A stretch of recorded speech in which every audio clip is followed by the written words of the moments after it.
ẹni pé àwọn Fúlàní àròkọ ni wá inú igbó là ń gbé yes inú igbó là ń gbé but torí màálù tiwa la ṣe ń gbé inú igbó so ṣe wá fine jù wá lọ ni answer my question ṣe fine jù wá lọ ẹ dá mi lò ẹni pé àwọn Fúlàní àròkọ ni wọn ara bush yes we know say we come from the bush but ẹ̀yin náà ń jẹ ọlá àwa Fúlàní sẹ́pọ̀ báwọn torí tí ò bá sí màálù ẹ̀yin náà yè lè rí ẹran jẹ so ẹ mọ̀ máa bú wa ẹ mọ̀ máa bú wa ẹ mọ̀ máa bú wa kí ló dé èèyàn làwa náà fa ọlọ́run kan náà ló dá wa fa ọlọ́run ó ṣàánú wa o ọlọ́run ó ṣàánú wa o ẹja máa ronú ká tó sọ̀rọ̀ o ẹja máa ronú ká tó búyàn o èmi ò bú yín o I no insult you guys o.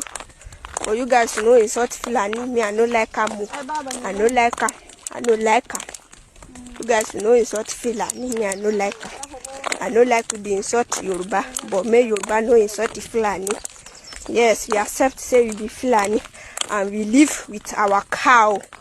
Yeah, because we like our cow.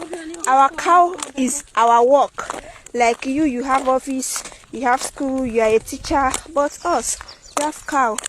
If you have like 5 million, if you just sell one cow, you don't get 5 million. Are you kidding me? Sure, why anyone? Okay, let's bye.